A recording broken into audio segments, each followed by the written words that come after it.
Assalamualaikum warahmatullahi wabarakatuh. Kali ini kami akan mempresentasikan tentang listrik ya. Nah, saya bersama Ahmad Iban Pauji, Teju Marimis, Putri Sri Haryanti, dan saya sendiri Ihsan Wahid Mauludin akan mempresentasikan tugas fisika sekolah 3. Pertama itu fenomena listrik statis kuno.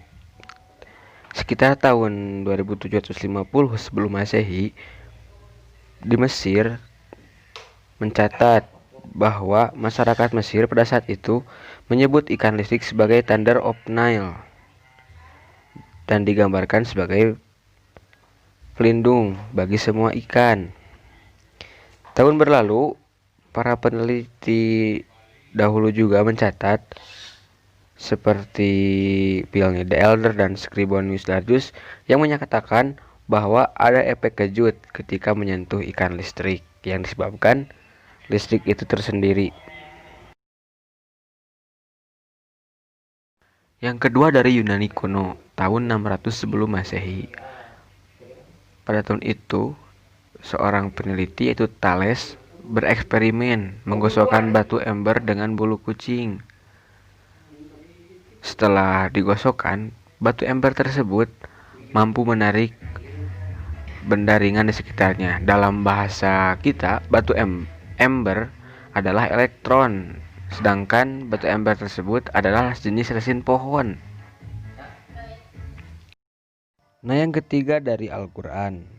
Dalam Al-Quran dijelaskan pada surat An-Nur ayat 43 dan dijadikan nama sebuah surat, yaitu surat Ar-Rod. Untuk lebih jelasnya bisa ditanyakan kepada para ulama ya. Nah, yang kedua yaitu eksperimen Benjamin Franklin. Dia merupakan founding father Amerika Serikat. Setelah menuju masa senja, dia membuat prinsip tentang listrik, yaitu menambahkan sistem plus minus pada listrik. Setelah dia berhasil menentukan konsep baru tentang listrik, dia kemudian mempublikasikannya dan bereksperimen ya.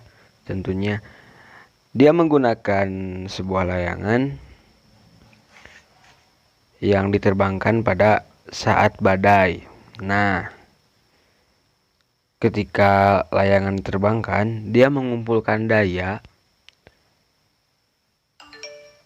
dari awan,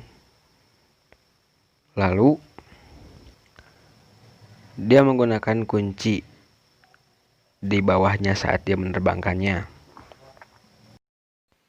Setelah dia bereksperimen, dia menganggap bahwa awan adalah anoda dan kunci adalah katoda.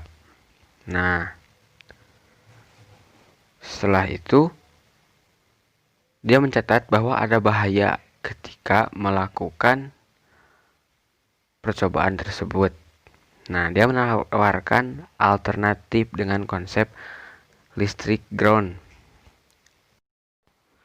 Setelah eksperimen itu, dia menemukan sebuah alat, yaitu alat penangkal petir yang digunakan pada konsep listrik ground.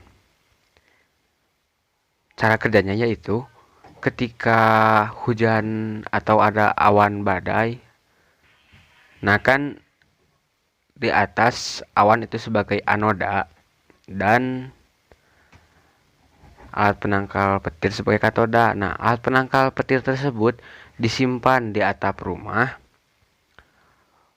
untuk menarik elektron dari atas. Setelah alat penangkal petir pun dipasang di atas rumah, maka dari kakinya itu diikat dengan kabel tembaga dan ditarik sampai ke tanah, lalu kabel tembaga tersebut disimpan di dalam tanah. Nah, cara kerjanya yaitu ketika terjadi badai, maka muatan yang ada di awan akan ditarik oleh katoda dan dilepaskan di dalam tanah. Hal itu dilakukan agar tidak terjadi petir dan kilat yang dapat membahayakan masyarakat. Nah, dengan hal itu, maka dia juga menyarankan katoda yang ujungnya runcing akan lebih mudah menarik daripada yang tumpul. Nah, yang ketiga yaitu makna benda bermuatan listrik. Jadi, dasarnya semua benda itu netral ya, gak ada yang plus sama minus, kecuali benda tersebut mengalami gangguan dari luar, semisal digosokkan, terjadi tubrukan, atau apapun lah, yang penting gangguan. Nah, muatan listrik dipengaruhi oleh kondisi atomnya. Dalam atom ada proton, elektron, dan neutron. Elektron itu berputar mengelilingi nukleus, sedangkan neutron dan proton itu terdapat dalam intinya, dalam nukleus. Nah, muatan listrik itu ada 3. Pertama, yang positif. Apabila elektron kurang dari proton, sifatnya menarik elektron. Sedangkan muatan yang netral itu apabila elektron sebanding dengan proton, sifatnya diam, tetap, atau tidak terpengaruh. Sedangkan untuk muatan yang negatif itu apabila jumlah elektron melebihi proton dan sifatnya mendekati proton.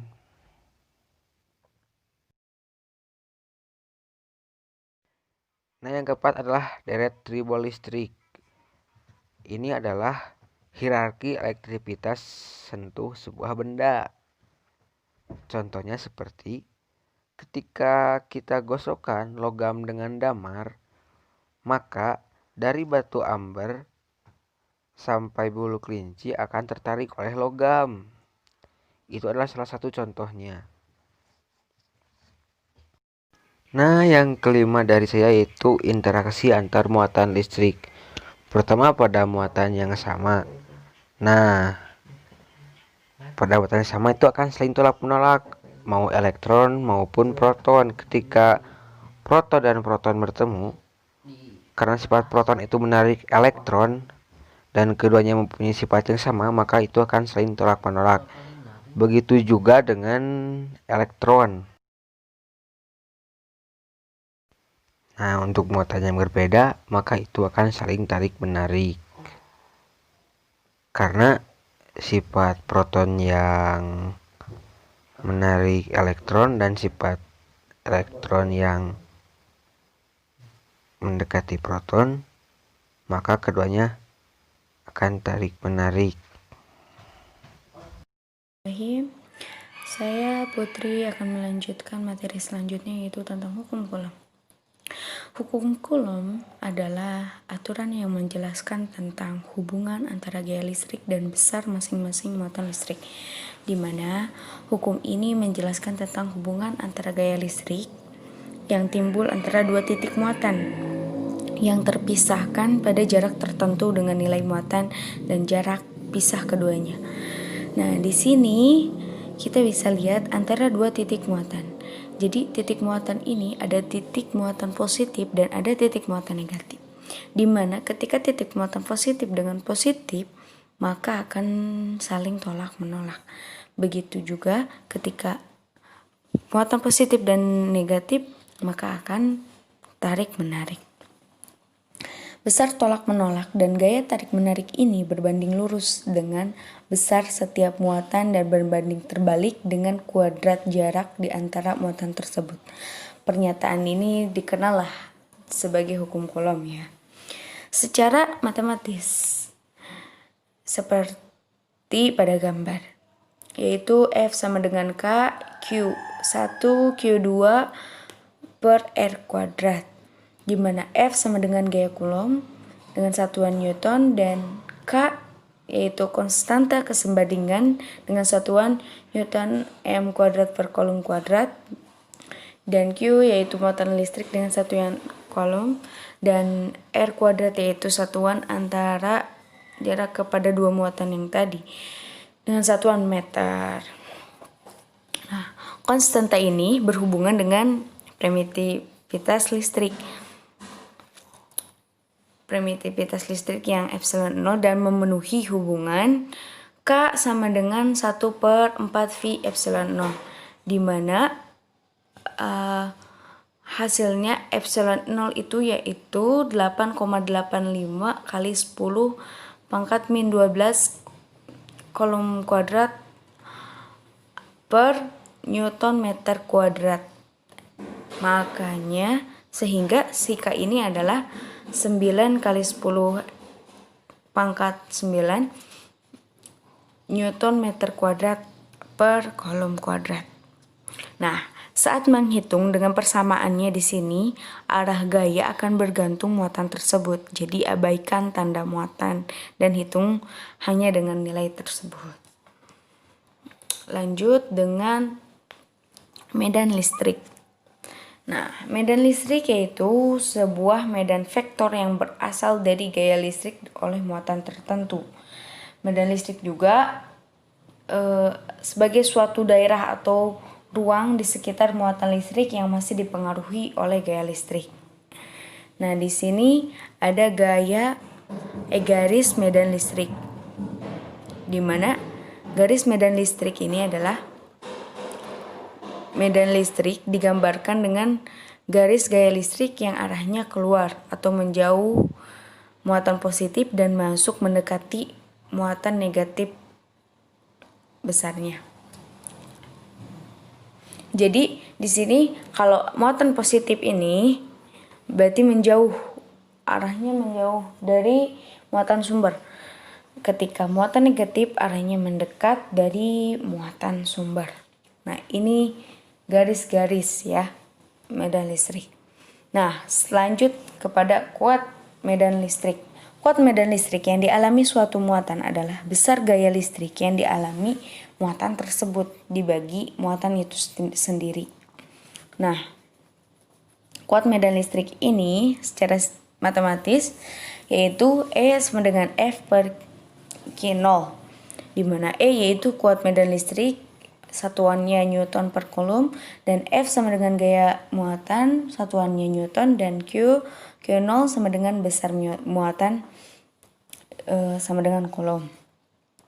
Dimana kan tadi ada hukum Coulomb yaitu F sama dengan K Q1 Q2 per R kuadrat, maka kita masukkan ya dalam persamaannya E sama dengan F nya diganti dengan hukum Coulomb tadi yang K itu.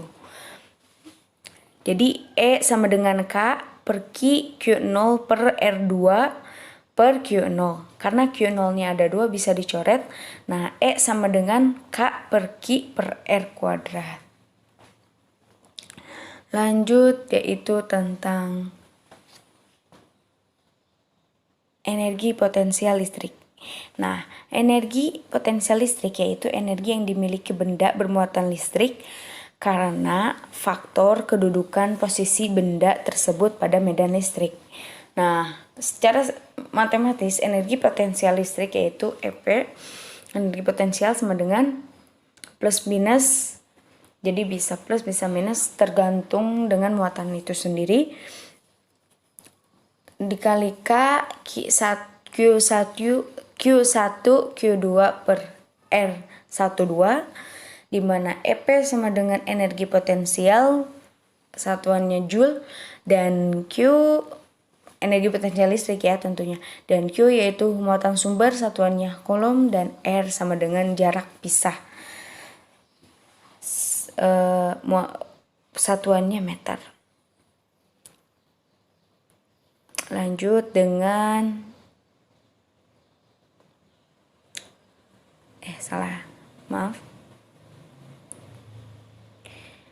potensial listrik. Nah, potensial listrik.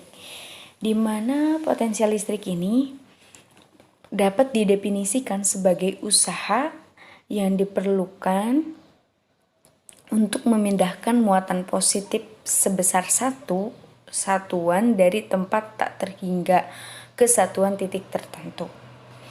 Nah, secara matematisnya yaitu seperti ini. V sama dengan plus minus sesuai muatan ya. Sigma K Q per R. Q ke I dan R ke I.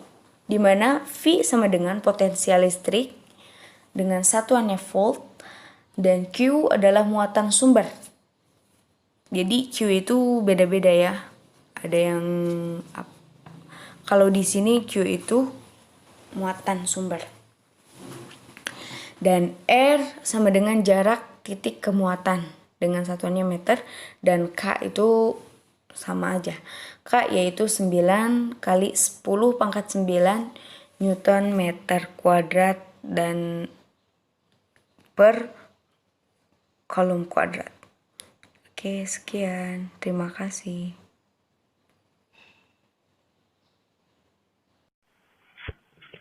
Bismillahirrahmanirrahim. Saya akan mencoba menjelaskan tentang flux listrik dan hukum Gauss. Nah, flux listrik itu adalah banyaknya garis gaya medan listrik yang menembus suatu luasan, di mana rumus untuk mencari flux itu, ini lambangnya itu disebut dengan V. V itu V sama dengan E kali A cos theta, di mana ada suatu bidang atau plat disimpan seperti ini. Kemudian ada medan listrik yang ke arah sini. Nah, jadi untuk mencari fluxnya itu E dikali A cos theta, yang mana E-nya itu ada medan listrik. Kemudian A-nya itu adalah luas. Nah, yang A ini adalah arah garis normal dari bidang ini.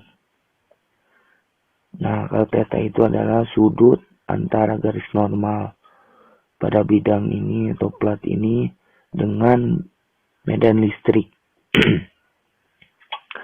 Nah, gimana kalau platnya itu menyimpannya itu diluruskan seperti ini? Nah, maka tetanya itu akan 0 karena sejajar garis normal pada bidang dengan medan listriknya itu sejajar, maka tetanya 0. Jika dimasukkan pada rumus flux ini, maka cos 0 itu adalah 1.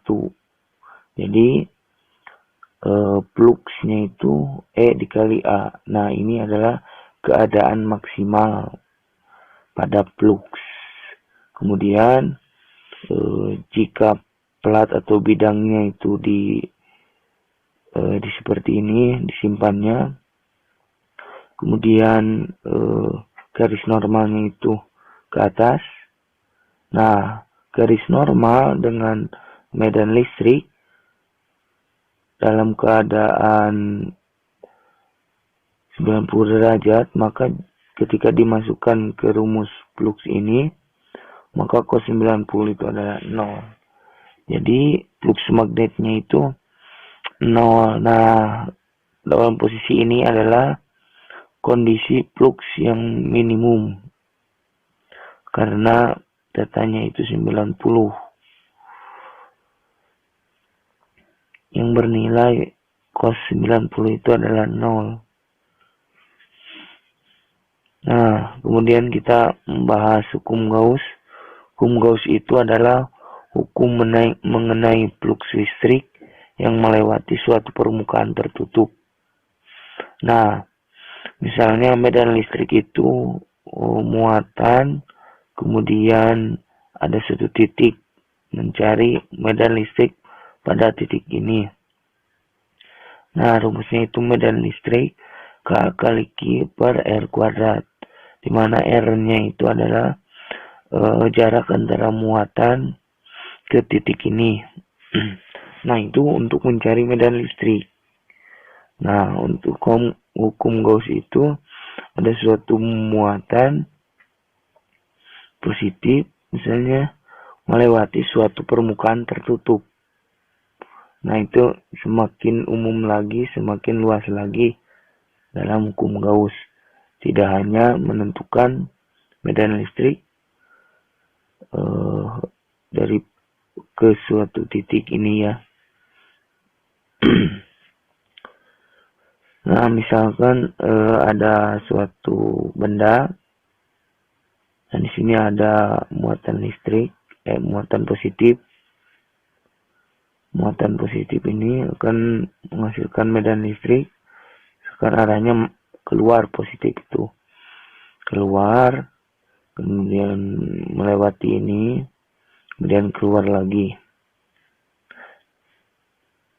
Semua garis medan masuk ke permukaan. Nah, dari sini masuk ke permukaan, kemudian keluar semuanya.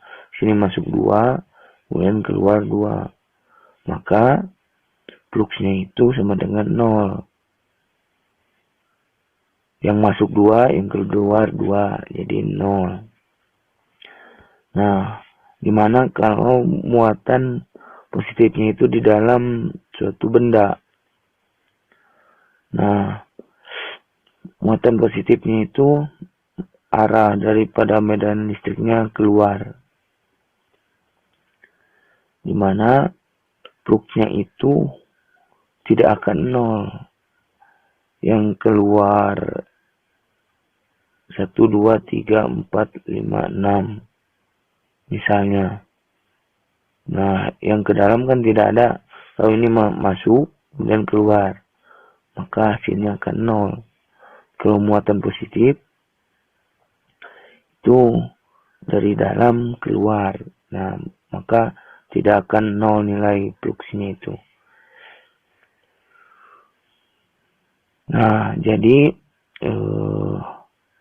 untuk mencari flux dari hukum Gauss ini, kita mendapatkan suatu rumus V sama dengan Q dalam per Q di dalam ini ya, per epsilon 0. Nah, epsilon 0 itu adalah permitivitas ruang hampa dengan nilai 8,85 kali 10 pangkat negatif 12 dengan satuan Coulomb pangkat 2 per Newton kali meter pangkat 2. Nah, apa permitivitas itu? Permitivitas itu adalah kemampuan suatu bahan untuk mencegah terjadinya medan listrik. Nah, jadi kesimpulannya ini hasil daripada rumus hukum Gauss untuk mencari ini ya dari muatan yang ada di dalam itu. Kemudian sekarang penerapan hukum Gauss untuk menentukan kuat medan listrik. Nah, yang tadi ini medan listrik ya, kalau dalam suatu plat luasan itu A. Jadi medan listrik sama dengan P per A. P-nya itu adalah flux pada luasan pada bidang atau plat ini ya, untuk mencari medan listrik. Nah, penerapan hukum Gauss untuk menentukan kuat medan listrik, misalnya yang pertama antara 2 keping konduktor sejajar. Nah, ada 2 keping konduktor, yang ini dan yang ini disimpan sejajar. Ini ada muatan positif dan negatif, maka terjadi medan listrik. Nah, arahnya itu dari positif menuju ke negatif. Nah,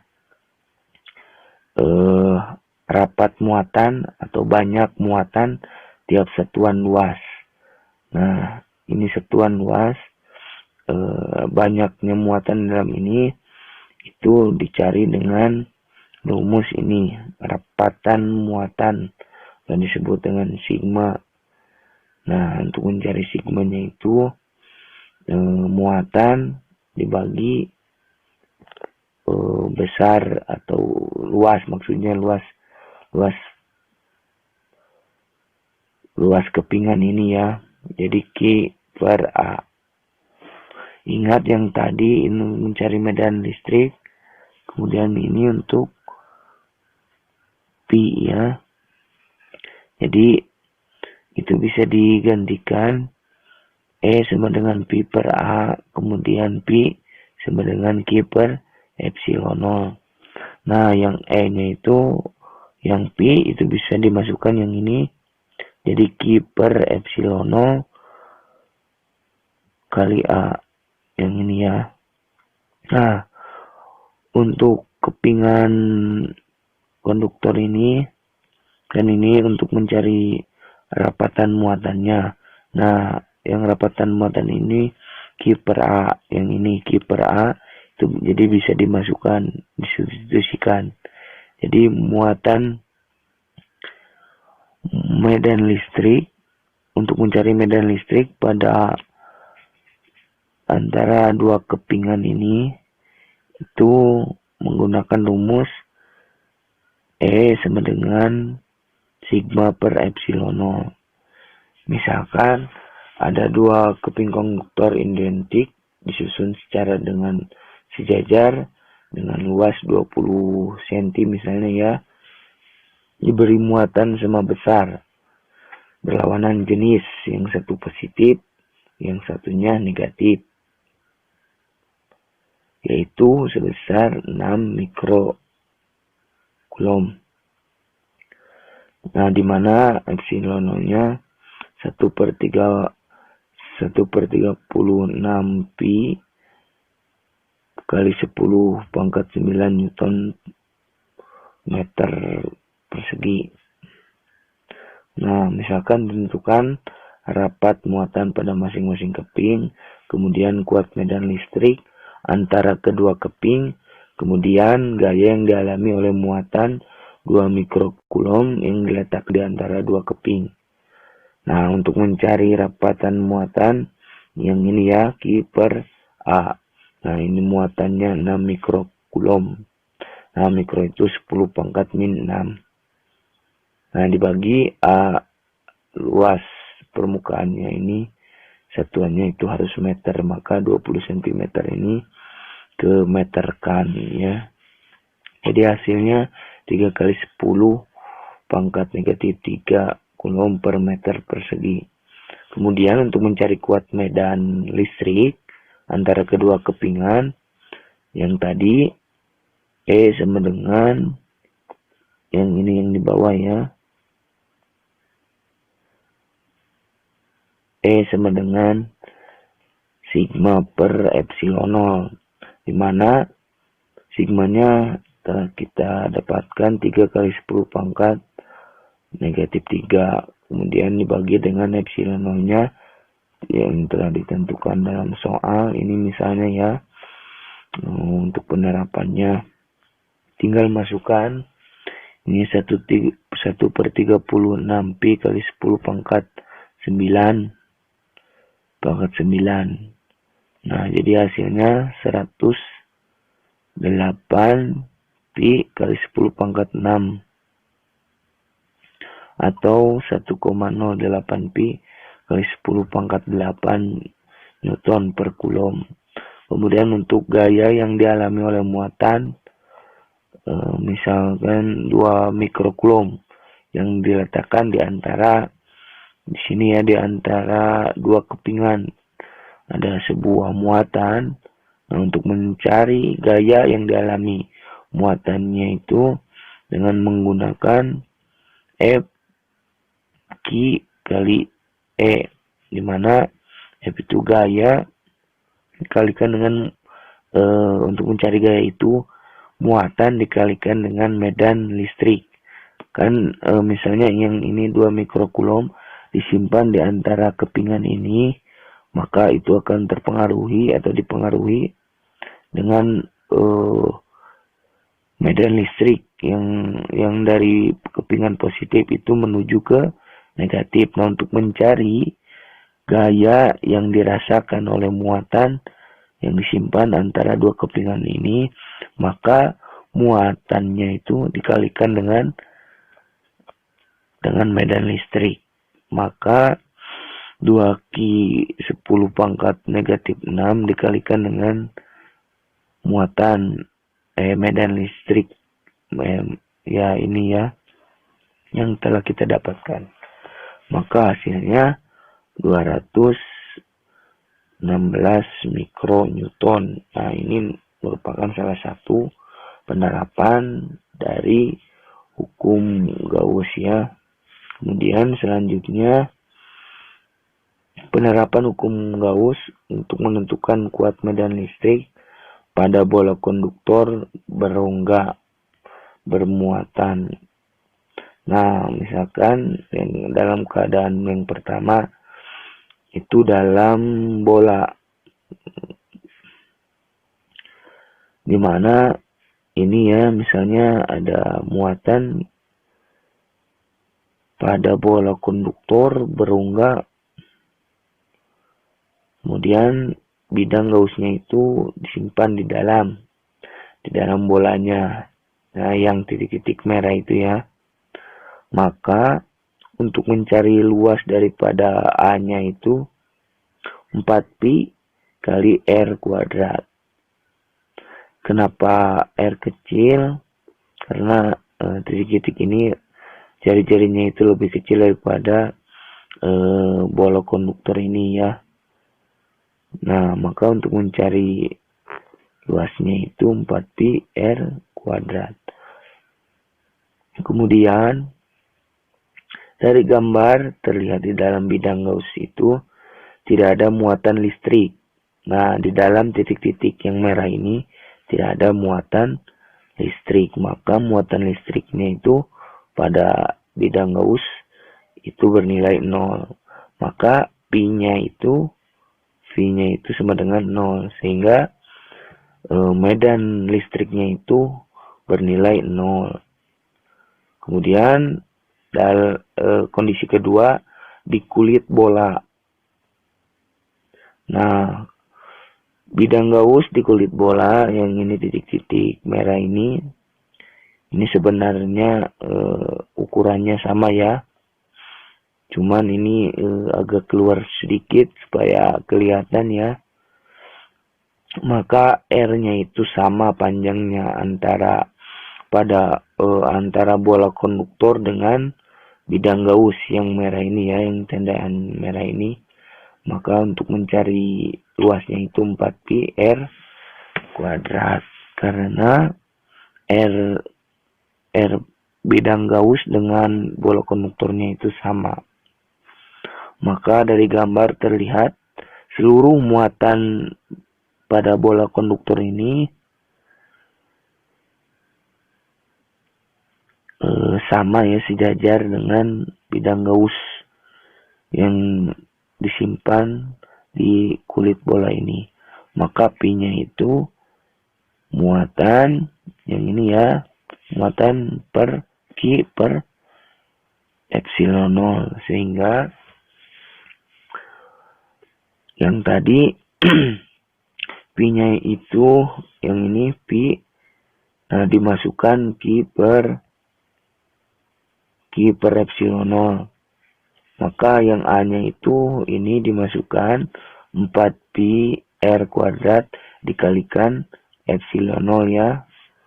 Nah, jadi untuk mencari medan magnetnya itu Q per 4pi epsilon 0 R kuadrat. Jadi karena ini konstanta ya, yang K ini. Nah, jadi K-nya itu 1 per K. Jadi disimpan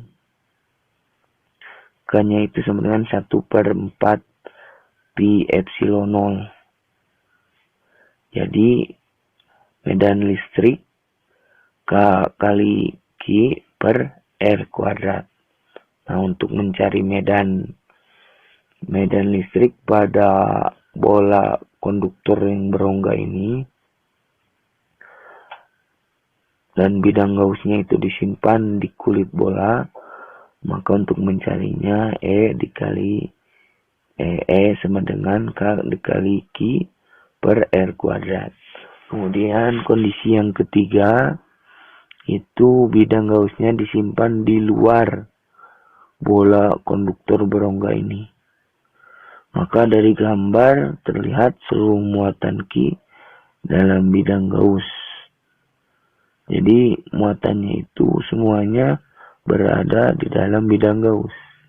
Maka Pi-nya itu Q per epsilon 0. Nah, untuk mencari luasnya, R-nya itu yang dipakai yang dari titik tengah ini ke bidang Gauss. Maka kan ini disimpannya di luar bola ya. Maka R dari bidang Gauss terhadap bola konduktor itu lebih besar yang R kecilnya. Maka untuk mencari luasnya itu yang digunakan R kecil. Jadi untuk mencari medan listrik pada bola konduktor dan bidang Gaussnya disimpan di luar pada bola konduktor, maka E sama dengan K yang bawah ini ya, K kali Q per R kuadrat.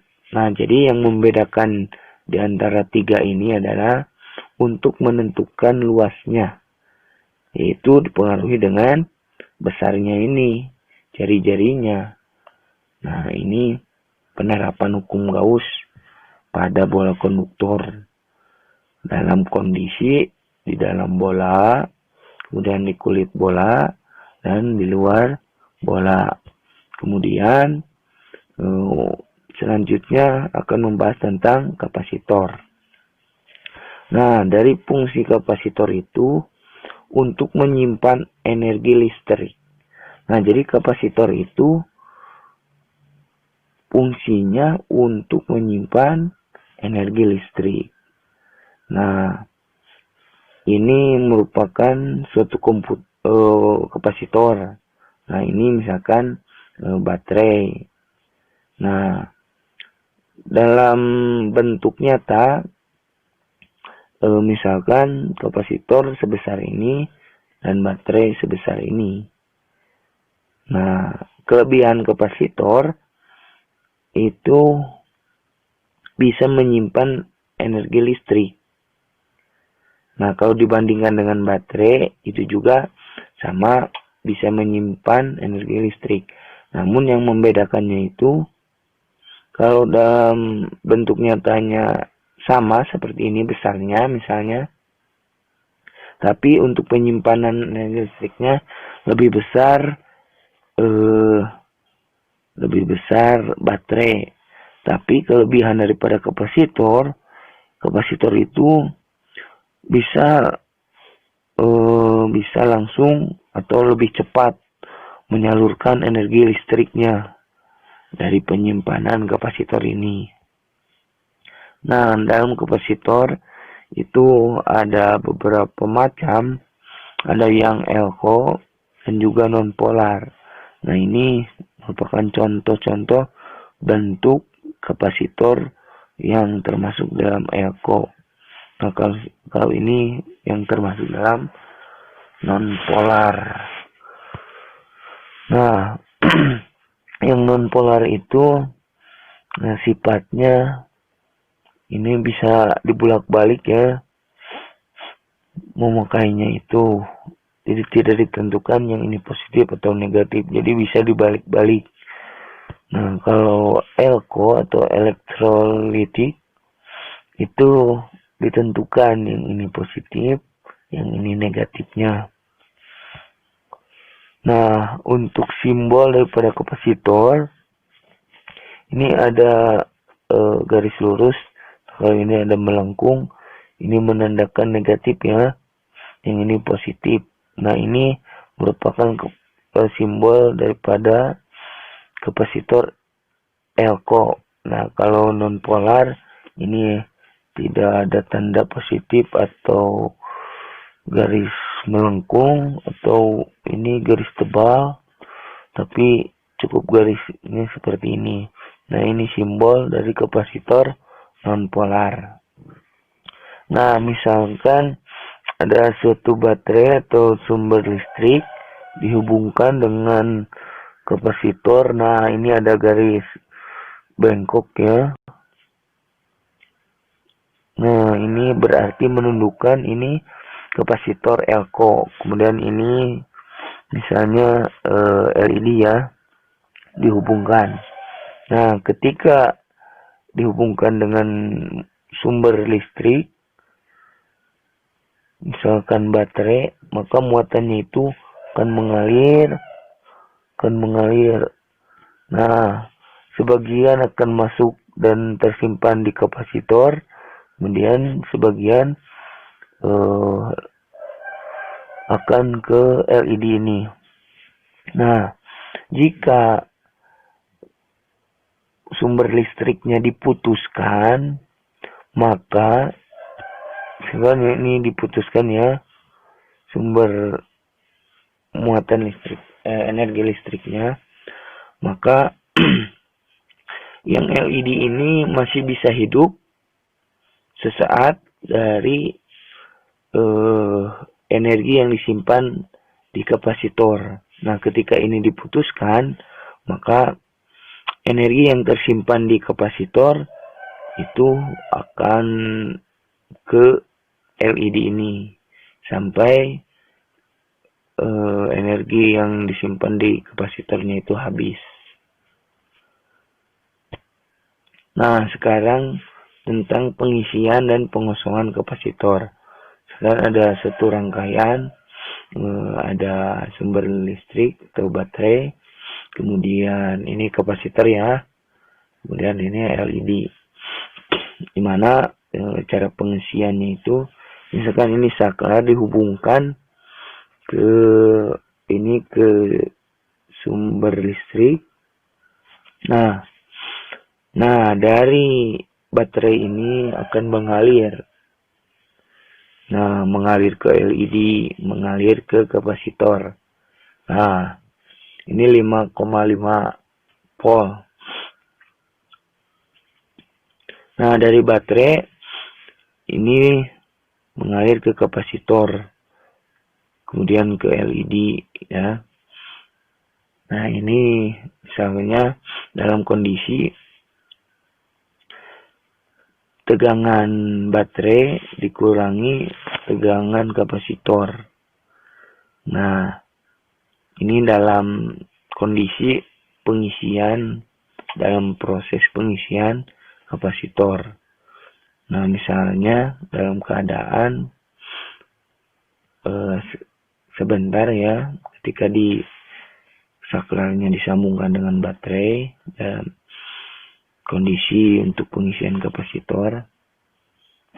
Nah, tegangan daripada baterai itu dikurangi dengan tegangan kapasitor. Maka tegangan LED-nya 5,5 volt. Berarti yang masuk ke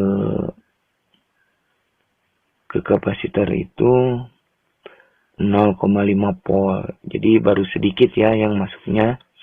Kemudian lama kelamaan maka kapasitor ini akan penuh 6 volt.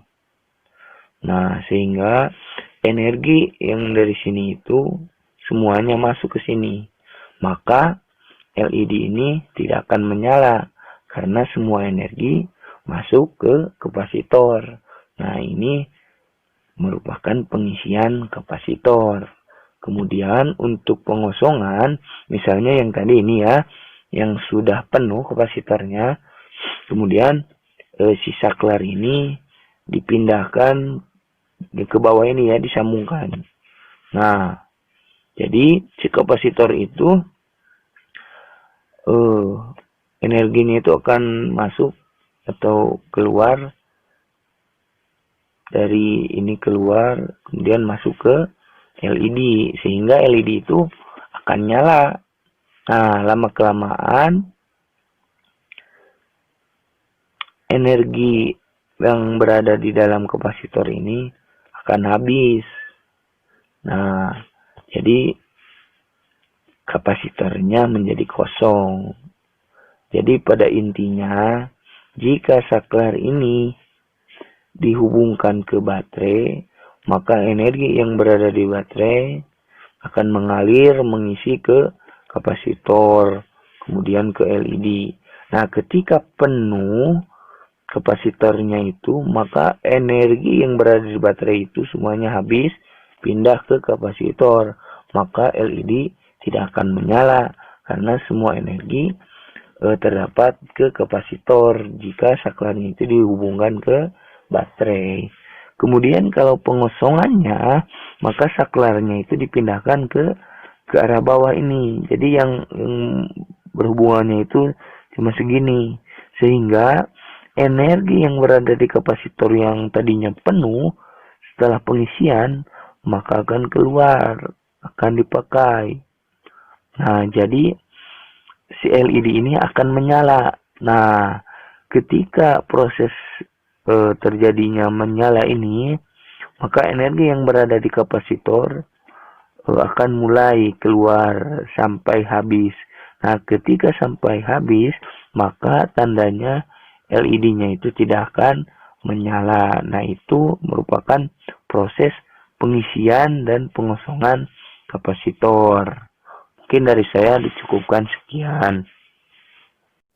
Selanjutnya saya akan menerangkan tentang definisi kapasitansi. Kapasitansi dapat diartikan dengan rasio muatan total pada salah satu konduktor terhadap beda potensial antara kedua konduktor.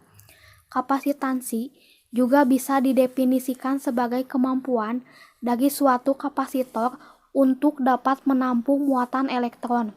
Kapasitansi sendiri bisa disimbolkan dengan huruf C dengan satuan farad atau pi. Untuk menentukan nilai Q, digunakan integral permukaan untuk seluruh permukaan konduktor positif, dan untuk menghitung pi, yaitu dengan memindahkan sebuah muatan satuan positif dari permukaan konduktor negatif ke permukaan konduktor positif. Bisa dilihat ini adalah gambar dari kapasitansi. Selanjutnya yaitu faktor yang mempengaruhi kapasitansi. Yang pertama yaitu luas penampang pelat. Apabila faktor-faktor lain tetap, penampang pelat yang lebih luas akan memberikan nilai kapasitansi yang lebih besar. Semakin sempit luas penampang pelat, maka semakin kecil nilai kapasitansinya. Yang kedua yaitu jarak antar pelat. Apabila semua faktor tetap, bila jarak antar kedua pelat semakin lebar, maka kapasitansinya semakin kecil. Yang ketiga yaitu bahan dielektrik. Apabila faktor-faktor lain adalah tetap, semakin kecil permitivitas dari bahan dielektrik memberikan nilai kapasitansi yang semakin besar. Selanjutnya yaitu energi kapasitor. Energi kapasitor yaitu sebuah kapasitor akan menyimpan energi dalam bentuk medan jika dihubungkan dengan sumber tegangan besarnya. Energi listrik yang tersimpan oleh kapasitor sama dengan usaha yang diperlukan untuk memindahkan muatan listrik dari sumber tegangan tersebut ke dalam kapasitor. Rumus energi yang tersimpan pada kapasitor dengan tegangan yaitu keterangannya W. Energi yang tersimpan dalam kapasitor atau joule. Q.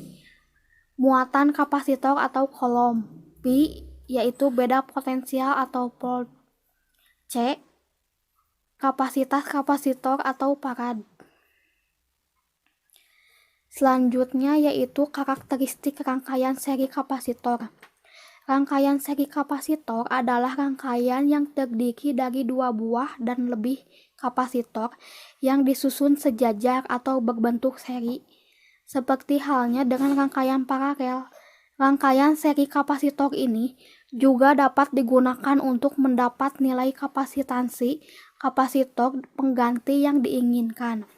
Hanya saja, perhitungan rangkaian seri kapasitor ini lebih rumit dan sulit dibandingkan dengan rangkaian paralel kapasitor.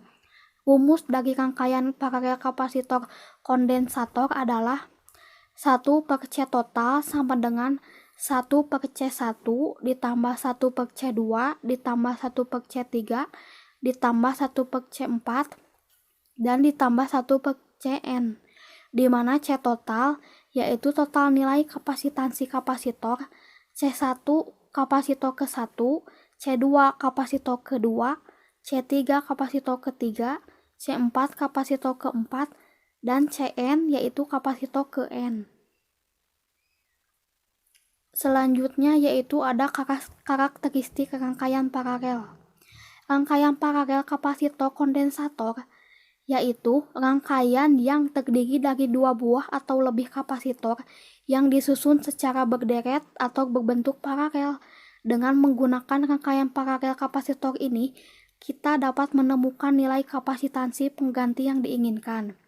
Rumus dari rangkaian paralel kapasitor kondensator adalah C total sama dengan C1 ditambah C2 ditambah C3 ditambah C4 tambah Cn, di mana C total yaitu total nilai kapasitansi kapasitor, C1 kapasitor ke-1, C2 kapasitor ke-2, C3 kapasitor ke-3, C4 kapasitor ke-4, Cn yaitu kapasitor ke-n.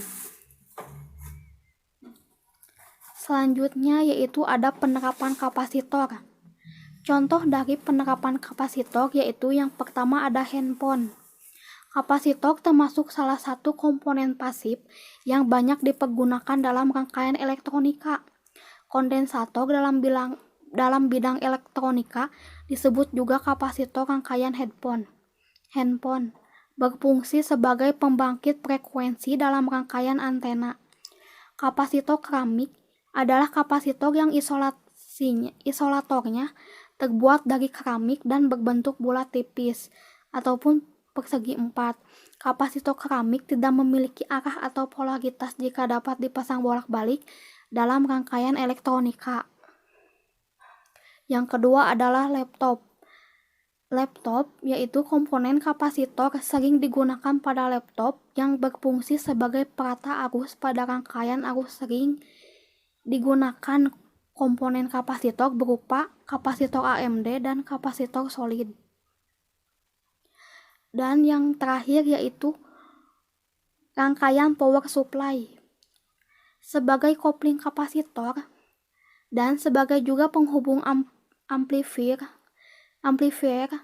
tingkat rendah ke tingkat yang lebih tinggi pada power supply sebagai coupling di antara satu rangkaian tertentu dengan rangkaian lainnya. Sekian dari kelompok kami, mohon maaf atas kekurangannya.